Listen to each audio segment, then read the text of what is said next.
Welcome back guys, कैसे हो आप सब लोग। आई होप आप सब लोग बहुत अच्छे होंगे। आपको जैसे पता है कि हमारा ACPT का जो न्यू चैप्टर है resistance training programming and progression ये चल रहा है। ठीक है। और ऑलमोस्ट मैं कोशिश कर रहा हूँ कि रेगुलर ही क्लासेस अपलोड करूँ। कभी कभी हो जाता है कि बिज़ी होने के कारण नहीं कर पाता। तो अच्छा, मैं एक चीज़ आपको बताना चाहूँगा। आप में से बहुत से लोग मुझसे क्वेश्चन पूछते हैं, ठीक है, और मैंने कहा है कि मैं आपको रिप्लाई दूंगा। खासकर मैं कमेंट बॉक्स में नहीं कर पाता रिप्लाई, बट आप मुझसे वहाँ क्वेश्चन पूछते हो तो मैं आपको वीडियो में रिप्लाई करने की कोशिश करता हूँ। जैसे कि आप में से किसी ने मुझसे क्वेश्चन पूछा था कि सर, जो आपने जो प्लेलिस्ट डाली है अपने ACPT की प्लेलिस्ट जो है, ठीक है, जो आप ये करा रहे हो, क्या इसको करके ही खाली हम एग्ज़ाम दे सकते हैं? तो देखो, मैं आपको एक बात बोलूँ, ओवर कॉन्फिडेंस नहीं है मेरा, सिर्फ ये कॉन्फिडेंस है और मेरा खुद का पर्सनल एक्सपीरियंस है। जितना अच्छा आपको इंस्टीट्यूट पे लोग पढ़ाएंगे ना, मैं उनसे कई गुना बेटर पढ़ा रहा हूँ। मैं रीज़न बताता हूँ ऐसा क्यों बोल रहा हूँ। ऐसा मैं इसलिए नहीं बोल रहा क्योंकि मुझे अपने ऊपर बहुत ज़्यादा प्राउड है। मैं ऐसा इसलिए बोल रहा हूँ क्योंकि मैं एक बहुत वीक स्टूडेंट रहा हूँ, ठीक है। और मुझे पता है कि लोग कहाँ कहाँ लैग करते हैं, खासकर अगर हम बात करते हैं अपने इस कोर्स के बारे में। तो इसमें होता क्या है ना, जनरली आप बहुत से इंस्टीट्यूट वगैरह पढ़े होगे तो वहाँ पे लोग क्या करते हैं, आपको सिर्फ स्लाइड पे पढ़ा देंगे, स्क्रीन पे पढ़ा देंगे, बट जो आपको मैनुअल देखते हैं ना, बुक देते हैं, उसमें वो कुछ पढ़ाते ही नहीं है। मतलब एग्जाम्पल के तौर पर मान के चलो, आपने पता हो मैं जो भी आपको पढ़ाता हूँ आपको स्क्रीनशॉट मिलता रहता है आपको। तो इसका मतलब क्या, मैं जो भी आपको पढ़ा रहा हूँ मैं आपको बुक टू बुक पढ़ा रहा हूँ, लाइन टू लाइन पढ़ा रहा हूँ। अब वो एक चीज़ बताओ, जो सब कुछ एग्ज़ाम आता ही आपका बुक में से ही है, ऑलमोस्ट चीज़ें आपकी बुक में से ही आती है, 90% एग्ज़ाम का बुक में से आता है। तो क्या आपको लगता है कि इसके बावजूद भी आपकी कमी रह जाएगी? तो आपका आंसर सिर्फ यही है कि आप 101% आप एग्ज़ाम की प्रिपरेशन कर सकते हो, ठीक है। अब रही बात बुक की, तो देखो, आप बुक चाहो तो ऑनलाइन परचेज़ कर सकते हो, आपको फ्लिपकार्ट पे, अमेज़ॉन पे मिल जाएगी, ठीक है। बाकी अभी 1-1.5 महीने बाद या कुछ टाइम के अंदर ही आई थिंक होगा क्या कि ये जो वीडियो है बहुत से लोग बाद में भी देखेंगे, तो उस टाइम हो सकता है बैच शुरू हो चुका हो और उसमें भी मैं बुक प्रोवाइड कराऊंगा। तो जिन लोगों को ज्वाइन करना वो ज्वाइन कर सकते हैं, और जिन लोगों को इससे बेनिफिट मिल रहा है, खाली इस क्लास में उनका काम बन रहा है, तो वो बस पढ़ते रहो और कुछ दिक्कत नहीं है, ठीक है। चलो शुरू करते हैं। आपको, आई होप आपको अपना आंसर मिल चुका होगा, ठीक है। अच्छी बात है, आपने मुझसे क्वेश्चन पूछा और बहुत लोगों के डाउट क्लियर हो चुके हैं इस चीज़ को लेकर। अब देखो, टॉपिक हमारा चल रहा था, पहले तो हम प्रीवियस क्लास का टॉपिक और डिस्कस कर लेता हूँ। मैंने उसके अंदर आपको वेट रेजिस्टेंस ट्रेनिंग के या स्ट्रेंथ ट्रेनिंग के बेनिफिट्स बताए थे, ठीक है। बट आज हम ये पढ़ने वाले हैं कि भाई जो रेजिस्टेंस ट्रेनिंग है, ठीक है, अगर मान लो मैं पहले दिन मेरा जिम है, मैं पहली बार जिम जाने लग गया, मैंने कभी एक्सरसाइज नहीं करी, मैंने कभी फिजिकल एक्टिविटी नहीं करी, तो मुझे क्या क्या रिजल्ट दिख सकते हैं और क्या किस तरीके से मैं रिजल्ट को डिफाइन कर सकता हूँ। मतलब कि अगर मैं बात करता हूँ शॉर्ट टर्म में, तो मुझे शॉर्ट टर्म में क्या रिजल्ट मिल सकते हैं जिम जाने से, और लॉन्ग टर्म में क्या रिजल्ट मिल सकते हैं, और या मेरी बॉडी पे क्या इफेक्ट आएगा। तो देखो, इस टर्म को समझाने के लिए यहाँ पे इन्होंने 2 टर्म्स दे रखी हैं। एक तो आपका acute physiological adaptation. Physiological simple सा आपकी बॉडी से रिलेटेड फिजिकली क्या एडेप्टेशन आपकी बॉडी के अंदर आ रहे हैं, फिजियोलॉजिकल क्या चेंज हो रहा है। इसी तरीके से लॉन्ग टर्म फिजियोलॉजिकल अडेप्टेशन। तो अगर हम बात करते हैं, अगर हम रेजिस्टेंस ट्रेनिंग करते हैं तो उससे हमें 2 तरह के हमें हमारी बॉडी को फिजियोलॉजिकल अडेप्टेशन होते हैं। एक तो आपका एक्यूट फिजियोलॉजिकल अडेप्टेशन और एक long term physiological adaptation.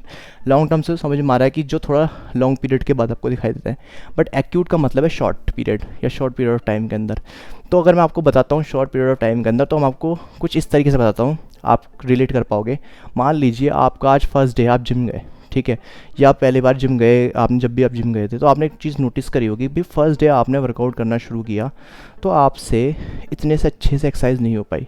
But जब आप रेगुलर जाने लगे तो आपने क्या देखा कि आपकी थोड़ी सी स्ट्रेंथ बढ़ने लगी। जैसे आपने पुशअप्स ट्राई करे, आपसे एक पुशअप्स भी नहीं लगी, बट आफ्टर अ मंथ या वीक आपने 2-3 पुशअप्स लगाना शुरू कर दी। रीज़न क्यों? क्योंकि आपका जो सेंट्रल नर्वस सिस्टम है ना, वो एक्टिवेट होना शुरू हो गया अच्छे से।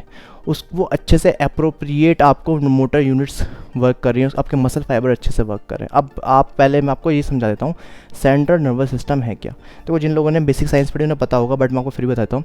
सेंट्रल नर्वस सिस्टम हमारी बॉडी का ही पार्ट है और हमारे ब्रेन को और हमारी स्पाइनल कॉर्ड को साथ में मिलाकर बोलते हैं सेंट्रल नर्वस सिस्टम। इनका काम क्या होता है? इनका काम होता है जो हमारी बॉडी में जो सिग्नल्स प्रोड्यूस हो रहे हैं, ठीक है, उस सिग्नल्स को हमारे ब्रेन तक पहुँचाना, फिर हमारा ब्रेन उसके अगेंस्ट एक्शन लेता है। जैसे एग्जाम्पल के तौर पर मान लो ये एक गर्म बर्तन है, अगर मैं इसको टच करूँगा, गलती से मैंने टच कर दिया, तो मेरी बॉडी क्या करेगी, न्यूरॉन्स क्या करेंगे, सिग्नल जनरेट करें। अब न्यूरॉन्स क्या है? न्यूरॉन्स समझ लो ऐसे पतली पतली आपकी बॉडी के अंदर तंत्रिका बोलते हैं ऐसे हिंदी में, तो ऐसे समझ सकते हो कि वायर्स हैं, ठीक है, ऐसा समझ लो सिंपल सी लैंग्वेज में, जो आपके सिग्नल जनरेट करते हैं।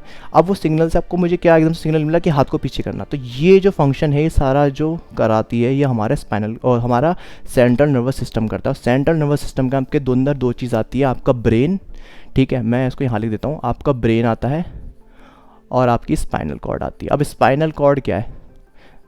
देखो एक बार इस इमेज को ध्यान से देखो, आपको समझ में आ जाएगा। हमारी जो स्पाइन होती है, ठीक है, रीढ़ की हड्डी जो होती है, उसके अंदर ना एक बहुत मोटा गुच्छा है, पतली पतली न्यूरॉन्स का, नर्व्स का।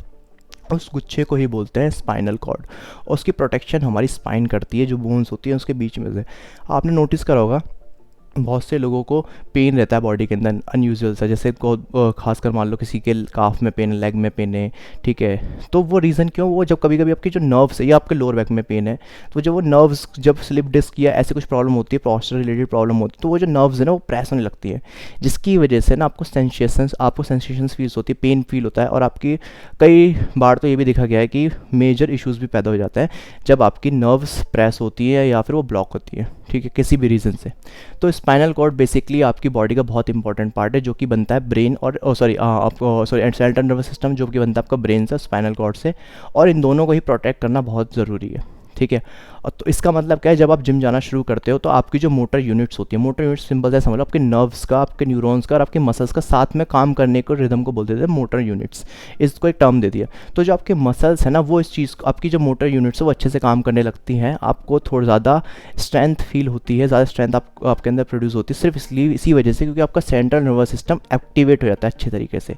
तो जो शुरुआत के फर्स्ट वीक के अंदर जो आपको स्ट्रेंथ मिलती है, ठीक है, वो आपको मिलती है आपके सिर्फ सेंट्रल नर्वस सिस्टम के एक्टिवेट होने की वजह से ही, ठीक है, अच्छे से फंक्शन करने की वजह से।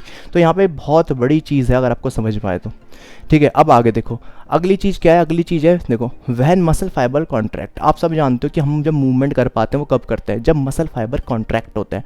एग्जाम्पल के तौर पे जब मैं अपने हाथ को ऊपर लेकर आ रहा हूँ तो मेरी मसल्स कॉन्ट्रैक्ट हो रही हैं, और जब नीचे लेकर आ रहा हूँ रिलैक्स हो रही है, तो तभी तो मेरी मसल मूवमेंट कर पा रही है। तो जब मसल फाइबर कॉन्ट्रैक्ट होते हैं तब वो एनर्जी यूज़ करते हैं इस मूवमेंट को करने के लिए, मतलब कॉन्ट्रैक्ट होने के लिए, फंक्शन करने के लिए, हमारी पूरी बॉडी एनर्जी यूज़ करती है। तो जब मसल फाइबर कॉन्ट्रैक्ट होते हैं तो वो दो तरह के एनर्जी सिस्टम यूज़ करती है। एक तो आपका क्रिएटिन फॉस्फेट सिस्टम और एक glycogen for anaerobic energy production. देखो मैं आपको एक चीज़ समझाता हूँ, हमारी बॉडी के अंदर 3 तरह के एनर्जी सिस्टम होते हैं, ठीक है, 3 तरह के एनर्जी सिस्टम होते हैं। मैं काम करता हूँ उसको यहाँ लिखने की कोशिश करता हूँ, आई थिंक आपको दिख जाएगा, ठीक है। देखो पहला होता है आपका creatine phosphate system, creatine phosphate में शॉर्ट में लिख रहा हूँ, आप देख लेना बाद में। दूसरा होता है आपका ग्लाइकोलाइटिक, और तीसरा होता है आपका ऑक्सीडेटिव। तो देखो ऑक्सीडेटिव का मतलब क्या बताया था मैंने आपको, जब आपकी बॉडी ऑक्सीजन की हेल्प से एनर्जी प्रोड्यूस करती है, जैसे माइटोकॉन्ड्रिया एनर्जी प्रोड्यूस करता है जब ऑक्सीजन से रिएक्शन करता है, मतलब ऑक्सीजन की हेल्प से माइटोकॉन्ड्रिया के अंदर रिएक्शंस होती है, और क्या होता है एनर्जी पैदा होती है, एनर्जी बनती है, उस सिस्टम को बोलते हैं, वहाँ पर जो एनर्जी सिस्टम काम कर रहा था वो कर रहा था ऑक्सीडेटिव एनर्जी सिस्टम, ठीक है। इतनी बात समझ में आ गई। अब इसी तरीके से आपको ग्लाइकोलाइटिक समझ लो। देखो मैं इसको सिर्फ शॉर्ट में समझाना चाह रहा हूँ। ग्लाइकोलाइटिक का सिंपल लॉजिक है ग्लाइकोजन से। अब ग्लाइकोजन क्या होते हैं, आपको सभी को पता है कि हमारी जो बॉडी है वो एनर्जी को स्टोर करती है एक तरीके से मसल्स के अंदर ग्लाइकोजन की फॉर्म में। मतलब कि जो हमारी बॉडी के अंदर जो ग्लूकोज होता है जब वो एक्सेस हो जाता है तो हमारी बॉडी क्या करती है, उसको स्टोर करती है मसल्स के अंदर, और मसल्स अगर वो मसल्स के अंदर स्टोर नहीं हो पाएगा, अगर ग्लाइकोजन आपके जो ग्लाइकोजन टैंक है वो फुल हो जाएंगे, तो आपकी बॉडी क्या करेगी, उसको स्टोर करेगी एज अ फैट, ठीक है, आपके एडिपोज टिश्यू में, ठीक है, एडिपोज टिश्यू की फॉर्म में।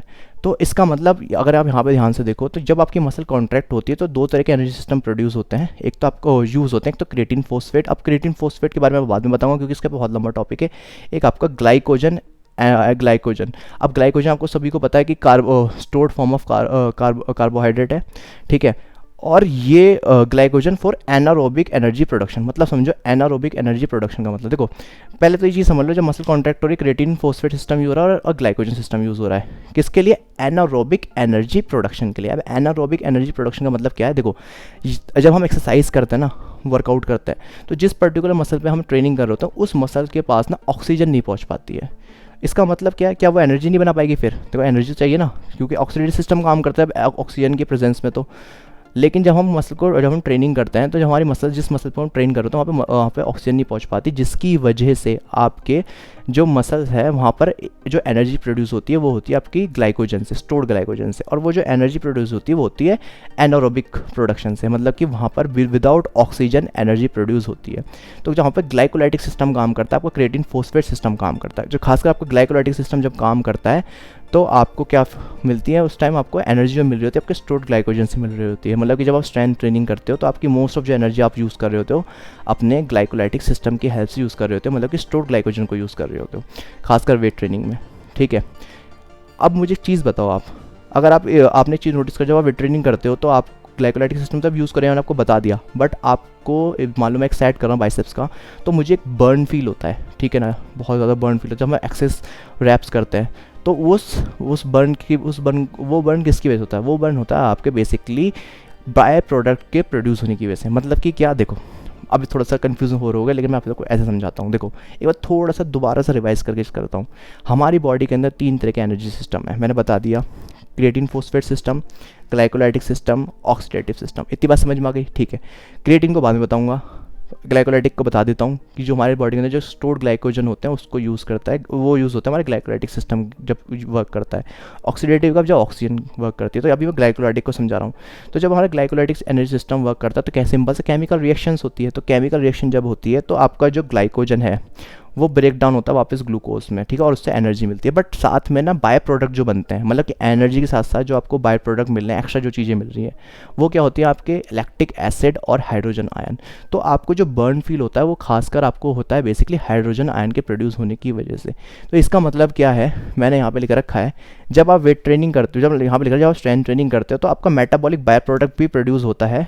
कब, किससे प्रोड्यूस है? फ्रॉम एनर्जी सोर्स से, ठीक है, और जिसको हम क्या बोलते हैं, आप जो क्या होता है आपका हाइड्रोजन आयन और लैक्टिक एसिड। तो बेसिकली जब आपका एनारोबिक एनर्जी सिस्टम वर्क करता है जो कि आपका ग्लाइकोलाइटिक सिस्टम है, तब आपका साथ में एनर्जी के साथ साथ बाय प्रोडक्ट भी बनता है जिसको हम बोलते हैं लैक्टिक एसिड और हाइड्रोजन आयन, जिसकी वजह से हमें बर्न फील होता है मसल में। इसके बारे में अच्छे से बाद में बता रखा है एनर्जी सिस्टम के बारे में, इसको मैं बाद में अच्छे से बताऊंगा, बट अभी इतना समझ लो ये कौन से आपके फिजियोलॉजिकल अडेप्टेशन है जो आपको सिर्फ एक्सरसाइज शुरू करने के कुछ ही वीक्स के अंदर आपको फील होने लगेंगे। मसल के अंदर बर्न होना, है ना, ये भी एक तरीके का साइन है कि आप ट्रेनिंग अच्छे से कर रहे हो। दूसरा, आपका सेंट्रल नर्वस सिस्टम का अच्छे से वर्क करना, कुछ वीक के अंदर स्ट्रेंथ ट्रेनिंग अच्छे से, मतलब थोड़ा सा स्ट्रेंथ गेन होना, किसकी वजह से? सिर्फ आपका सेंट्रल नर्वस सिस्टम का एक्टिवेट होने की वजह से। ठीक है, तो इतनी बात आपको समझ में आ चुकी होगी कि हमारी जो शुरुआत के इनिशियल स्टेज में स्ट्रेंथ गेन होती है बेसिकली हमारे सेंट्रल नर्वस सिस्टम के एक्टिवेट होने की वजह से होती है अच्छे से। ठीक है, इतनी बात समझ में आ गई। और ये सब हम पढ़े अपने शॉर्ट टर्म फिजियोलॉजिकल एडेप्टेशन, या बोल सकते हैं एक्यूट, जो जल्दी से जल्दी देखे जाते हैं। अब देखो हमारी बॉडी के अंदर जो फंक्शंस करने में जो हेल्प करते हैं सबसे बड़ा रोल प्ले करते हैं हमारे हार्मोन्स। तो हमारी बॉडी के अंदर ऐसा समझ लो बहुत सारे हार्मोन हैं, लेकिन हम यहाँ पे 2 तरह के टाइप के हार्मोन की बात कर रहे हैं, कैटाबॉलिक हार्मोन और एनाबॉलिक हार्मोन। कैटाबॉलिक और एनाबॉलिक का मतलब समझ लो। देखो एनाबॉलिक का मतलब आप में से बहुत से लोग जानते होंगे, एनाबॉलिक हार्मोन क्या करते हैं, बेसिकली आपकी बॉडी को ग्रो करने में हेल्प करते हैं। मतलब कि कहने का मतलब है क्या, अगर मैं इसको साइंटिफिकली समझाऊँ, देखो छोटे छोटे मॉलिक्यूल्स, ठीक है, जब छोटे छोटे, मैं समझाता हूँ, देखो जब छोटे छोटे मॉलिक्यूल्स को मैं यहाँ लिखने की कोशिश करता हूँ, देखो जब छोटे छोटे मॉलिक्यूल्स हैं ये, ठीक है, जब ये आपस में मिलेंगे तो एक बड़ा मॉलिक्यूल बनाएंगे। तो यहाँ पे क्या हो रहा है, एनाबॉलिज्म हो रहा है, एनाबॉलिक, तो ये एनाबॉलिक रिएक्शन है, ठीक है, मतलब कि छोटे छोटे मॉलिक्यूल से बड़ा मॉलिक्यूल मिल रहा है। इसको साइंटिफिकली समझाने का तरीका है इसी तरीके से कि बड़े मॉलिक्यूल, जब कोई बड़ा मॉलिक्यूल टूटता है छोटे छोटे मॉलिक्यूल में, तो वहाँ होता है आपका कैटाबॉलिज्म। तो बेसिकली आपके जो एनाबॉलिक और कैटाबॉलिक हार्मोन है, एनाबॉलिक हार्मोन आपके ग्रोथ हार्मोन और टेस्टोस्टेरोन, सबने नाम सुना होगा, और आपका जो एनाबॉलिक हार्मोन यहाँ पे लिखा है कॉर्टिसोल और एफिनेफ्रिन, ये दोनों ही प्रोड्यूस होते हैं जब आप स्ट्रेंथ ट्रेनिंग शुरू करते हो। सिर्फ कुछ ही शुरुआत के दिनों में आपको सब चीज़ दिखाई देने लगती है, फील होने लगती है। अब मैं आपको देखो आपका मिथ क्लियर करना चाहूँगा। वेट ट्रेनिंग जब आप करते हो आपके जो हार्मोन से बूस्टअप होते हैं, ठीक है, और यहाँ पे एक लोगों के दिमाग में मिथ रहता है जब हम वेट ट्रेनिंग करेंगे तो उससे हमारी हाइट रुक जाएगी। तो हाइट का जो सिंपल सा अगर मैं आपको बताऊँ रिलेशन है वो है आपके जेनेटिक्स से, ठीक है, उसके बाद ग्रोथ हार्मोन के, मतलब बेसिकली जितना आपकी बॉडी के अंदर ग्रोथ हार्मोन प्रोड्यूस होगा, जितने आप और आपके जीन के अंदर, जेनेटिक्स के अंदर अगर वो इन्फॉर्मेशन होगी कि भाई इस बंदे की हाइट बढ़नी है तो आपकी हाइट बढ़ेगी। इसका मतलब है क्या कि भाई जिन लोगों की हाइट रुक जाती है, ठीक है, तो उसके रीज़न क्या हो सकता है? पहला रीज़न कि उसके जीन्स के अंदर ही वो चीज़ नहीं थी, इतनी हाइट नहीं थी। दूसरा रीज़न ये हो सकता है कि भाई उसका न्यूट्रिशन अच्छा नहीं था उसकी टीनेज के अंदर, मतलब कि जिन बच्चों का टीनेज के अंदर 13 से लेके अपने 21 साल के बीच में न्यूट्रिशन अच्छा नहीं होता तो उनका जो हार्मोन प्रोडक्शन है वो अच्छे से नहीं होता, खासकर जीएच और टेस्टोस्टेरोन का, जिसकी वजह से उनकी बॉडी के अंदर आपको डिसऑर्डर दिखाई देंगे, ठीक है। उनकी हाइट रुक जाएगी, सिर्फ क्यों? क्योंकि उनकी बॉडी में न्यूट्रिशन अच्छे से नहीं है। अगर किसी इंसान को अपनी हाइट इंक्रीज़ करनी है तो उसका मेन फैक्टर अपना न्यूट्रिशन है एक अर्ली स्टेज में, जहाँ, ठीक है।